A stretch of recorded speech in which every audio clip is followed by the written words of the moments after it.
Hey everyone, today we're going to talk about Chapter 9, Normal Subgroups and Factor Groups. Um, there are a few videos about this that were professionally done. I've put links of those to those up on D2L for you to check out. But here's what I think are the top points for this section for our class, and let's get right to it.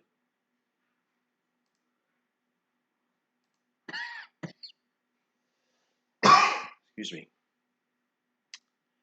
So, first things first, what is a normal subgroup?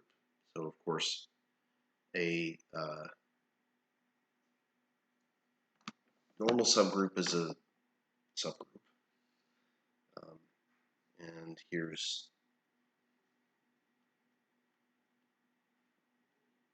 what the constraint is to be a normal subgroup. So, if H is a subgroup, it's normal.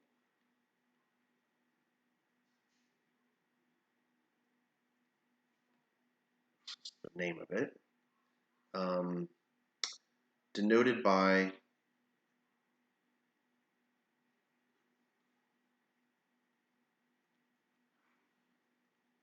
so if it's normal, we do something like that to show that it's normal.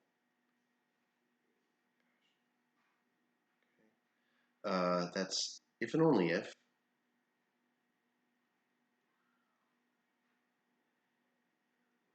the left coset xh is equal to the right coset hx for all x.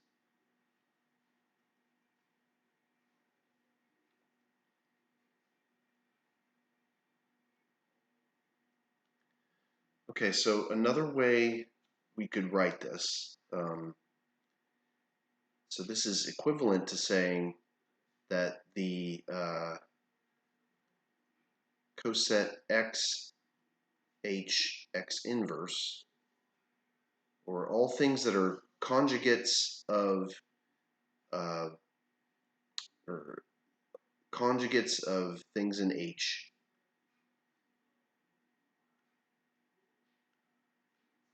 is contained in H. So the act of conjugating by any element, conjugation of course means you take an element, multiply x times whatever's in H here, x inverse in that order, or of course you could put the inverse up there. That stays in H, so it's closed under the operation of taking conjugation. Silence my cell phone. Okay, so some examples.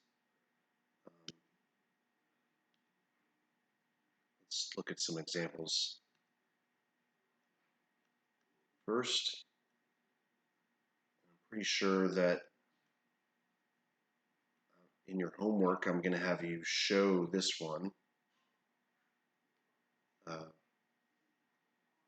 The alternating group is a normal subgroup in the symmetric group on the same number of letters. So that's an example. Here's another one.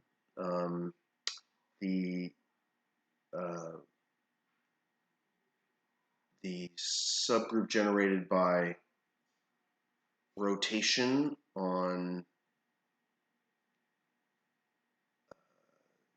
by 360 over n degrees. That's going to be normal inside the dihedral group. And sort of one thing we could prove, perhaps, and maybe this will help you prove number one there.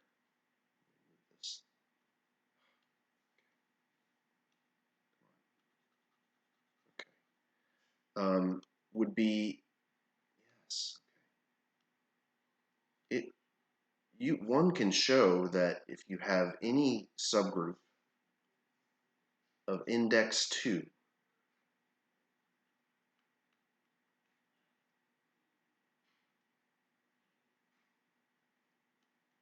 so once again, the number of subgroups, the number of cosets of H here is going to be 2, then that implies that H is normal.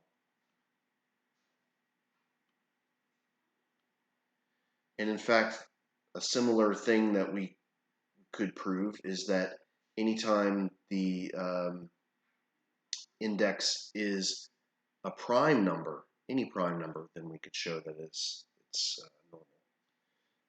Maybe we should write that too, perhaps, but here's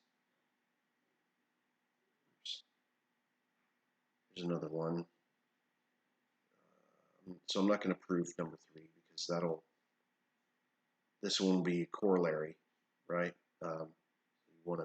Maybe you want to prove this to show this. Sorry. Prove this one, number 3, to prove number 1 in your homework. That might be one way to work it. Okay. What about the special linear group, if you remember what that is? Get my notation right. 2 by 2 matrices, for instance, with entries from real numbers. Of course, this is the 2 by 2 matrices whose determinant is equal to 1. That is normal in the general linear group, which is any 2 by 2 matrix with a non-zero determinant. Okay, so here's the sort of proof. Okay, if you take a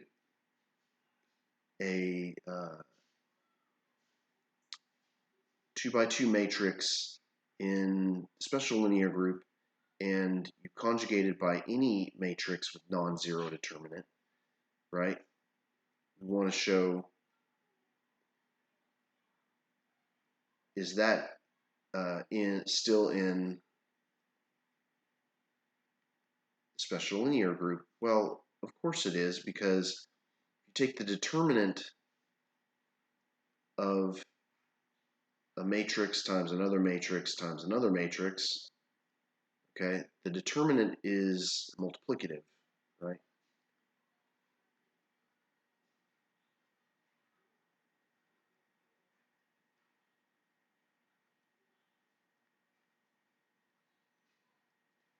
And maybe from linear algebra, or maybe not, if you just believe me, the determinant of any matrix's inverse is equal to the 1 over the determinant of the matrix. So this becomes determinant of x times 1 times 1 over the determinant of x. Since determinant of x non-zero, right, you can do this, and they cancel out. So the determinant of the conjugated matrix ends up being 1. So we know it's in there as we need it to be for it to be normal. So those are some examples. Okay. Now we're going to prove our first theorem.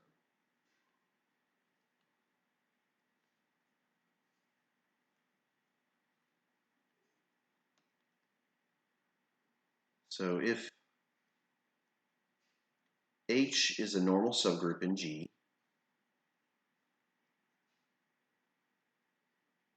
then we're going to define some symbol called G divided by H, or this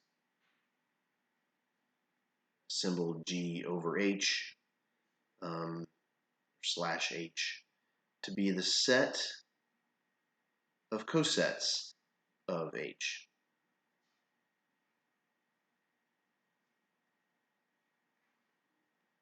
Okay, of course, there's the order of G over H, or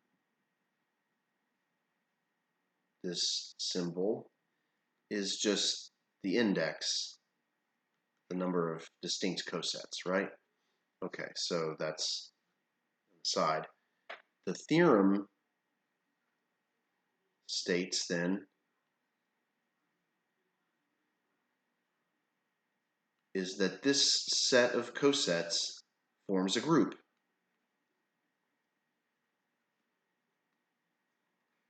And it's called the factor group or quotient group.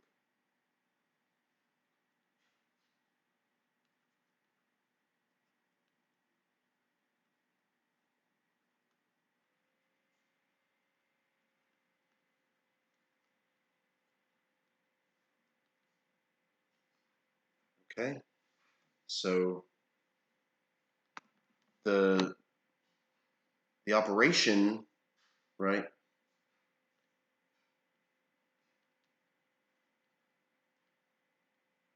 is just coset multiplication, right? Obviously.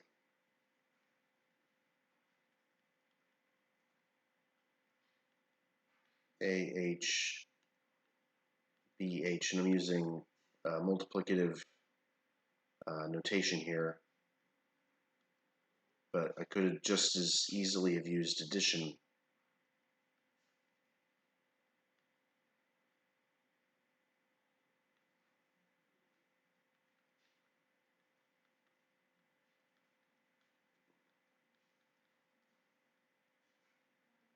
Okay, so what is there to prove?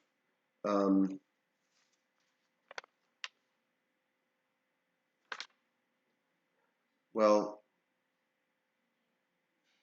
not much. So first and foremost, we need to show that this multiplication is well defined, okay, which we know that it is. If H is normal in G, that's really the hardest thing to show.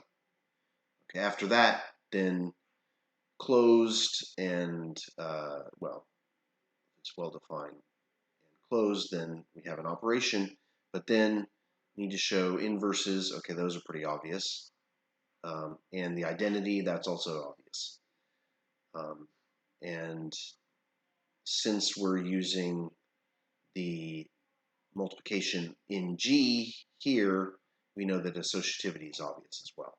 Okay, so really the only thing to show is well-definedness.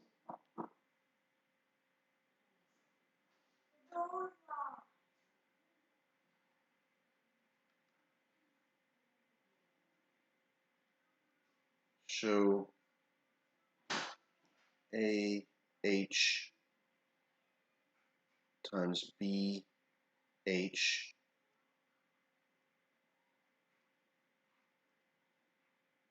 is equal ABH is well-defined.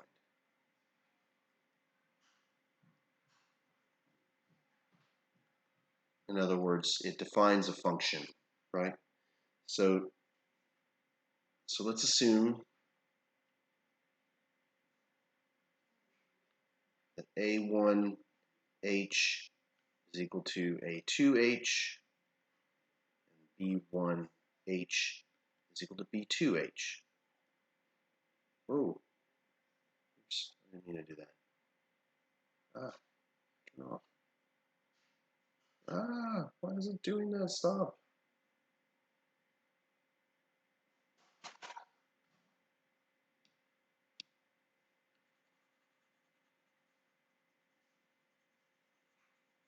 Okay.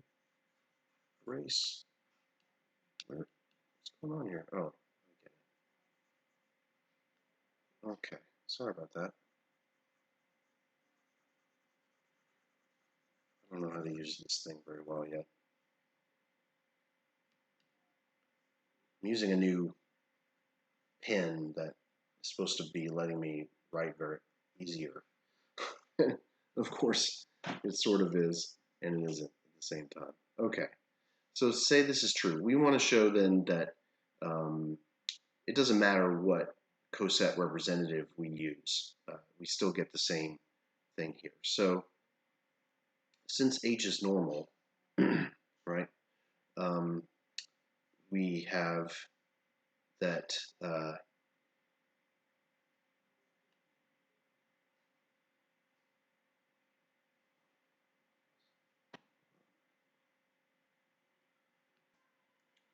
so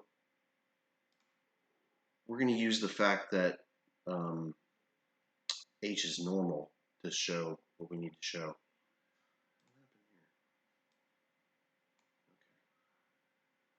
All right, so here's the thing. Just by what cosets are, right? We know that A2 is equal to AH something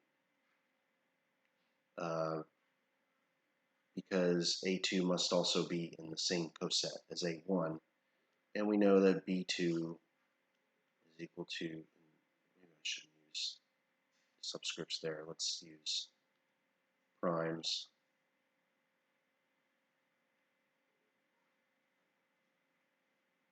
This is B1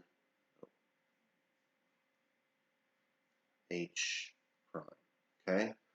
So, H double prime, I guess. They don't have to be the same. So, let's see what happens. So, if we do A1 H equals times B1H, that's equal to, just by definition, A1 B1H, right? Okay, so now we need to show this, is this equal to A2 B2H? So let's take this coset. We know that A2 B2H is equal to A1 H prime B1 H double prime H. Okay, but when you multiply a coset or a left coset of something that's already in H, that's still the same coset, so we can forget about that H double prime. That gets absorbed into H. Okay, but now H is normal, right?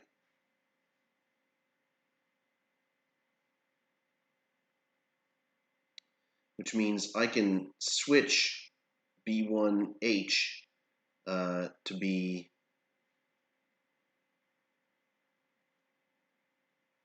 HB1, right? I can switch this around. If I look at this guy here, I just flip him around because H is normal, right? Left cosets are right cosets. Now H prime gets absorbed into H.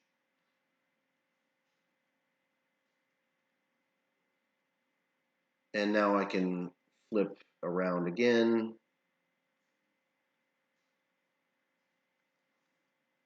And that's what I need to show, okay? So the rest of the verification is pretty easy, okay? As I explained before. Rest of verification is left to you guys if you want to. If you want to, that's supposed to say reader. If you want to verify those things, that's up to you. Okay. So let's talk about some examples of factor groups, and then we'll close this video up. I'm supposed to do number 5. Was that 4? Yeah, oh no, we're doing 4 now. Okay. So some examples. say I wanted to do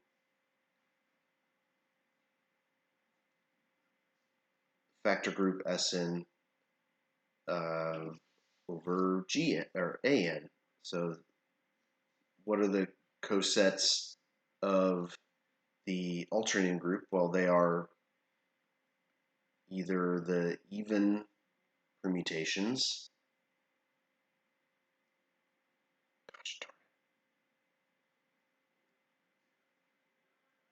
Stop. If I press a no.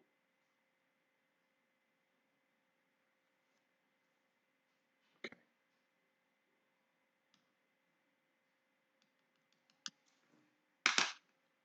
All right.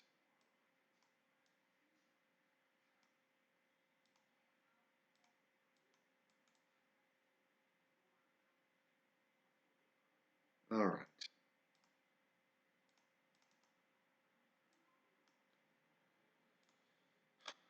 Start that again. Okay. Number 4. Without pressing any buttons on this pen. It's really hard to do.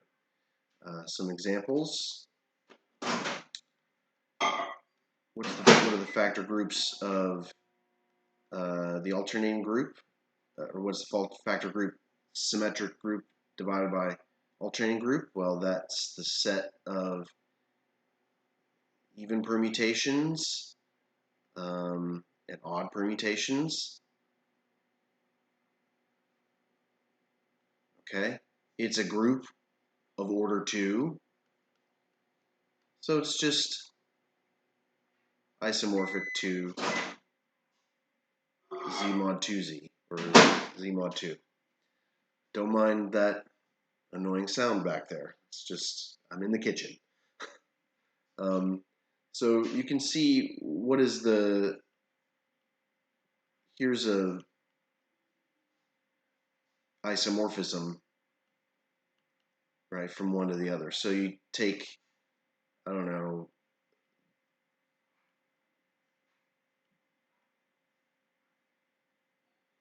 the two cosets. One is the coset of with representative 1, 2, and the other one's the identity coset in the factor group. And this forms a function that is operation preserving and 1-to-1 and onto. Okay, so that's not supposed to be 4. That's var phi. Oh, I'm not making that better. Okay. How about another one? So how about take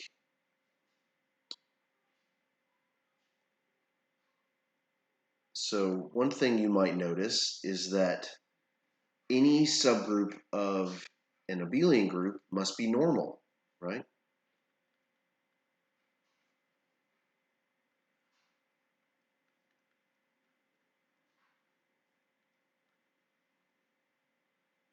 Right? So any abelian group,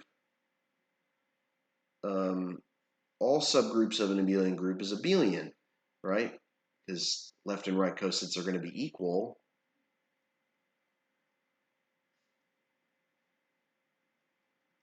A h equals h a, since AH equals HA for all A and H in the group, right? And G, right? So that's always going to be true no matter what, right? These cosets are equal because every element can be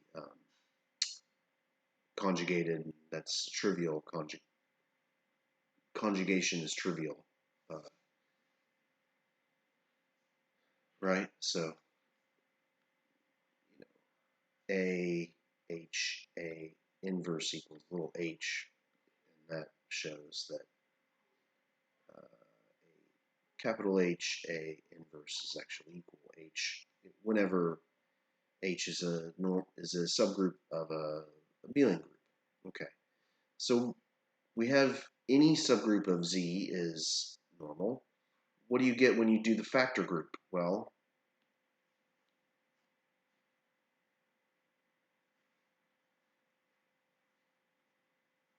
Z mod NZ. So one way to, I'm saying this out loud, okay. One thing that you could say in the notation, factor group of G by H could also be said as G modulo or G mod H is another way to say that. Okay, that's an aside, I guess. So Z mod NZ, turns out this is equal to what we've been calling the cyclic group with n elements. And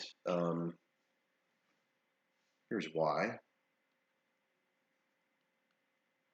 So the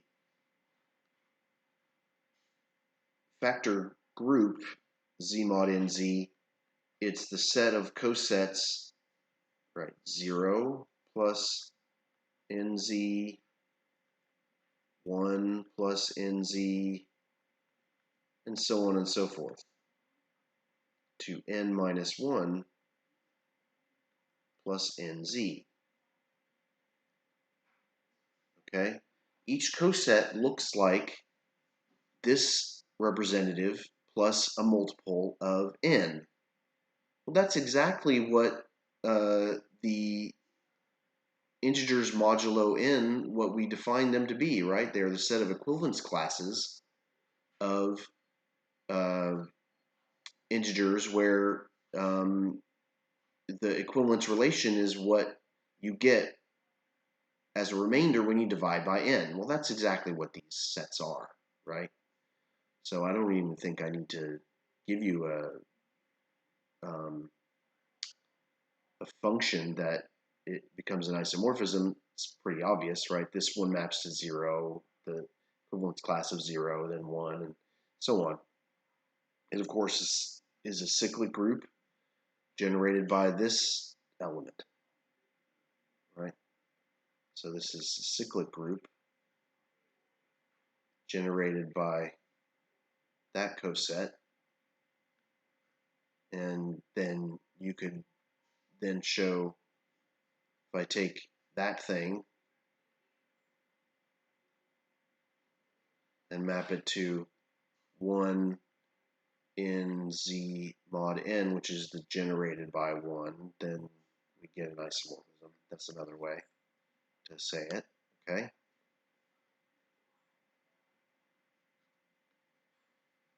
All right, what about another example we were looking for here about the group dn mod the rotation by 360 over n. What do you get? Well, that's a little interesting. So here the cosets are, first of all, what is the index of such a thing? Well, we have ones that have a, maybe I should call this group, subgroup, I'll call it R. Big R here, and R. There are only two cosets, right? One way we could know, when we know that is that the index of this subgroup is equal to 2. And because the order of this subgroup is n, and the order of the dihedral group is 2n, so we know that those are it. These are actually the subgroups, or the elements of the factor group, because this is any rotation. No, not rotation, any reflection. Right? If you take something from a rotation and you multiply it by a single reflection, you get something in the reflection. So this is the set of reflections. This is a set of rotations in the dihedral group. And so, of course, this is also isomorphic to Z2. It's a group with order 2. And so maybe you could think, all right, well, any group with index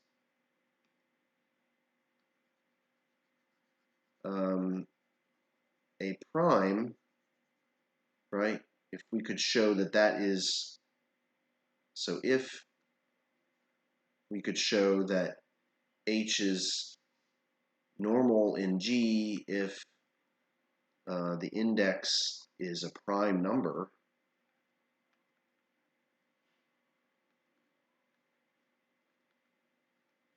right? Then we could show that the factor group is isomorphic to Z mod P. There's only one group with prime order. It's this one. It has to be cyclic, right? Anyway, I think we're going to stop here, and this will be the first half of section 9 for you. And happy hunting. Good to see you all, hopefully on the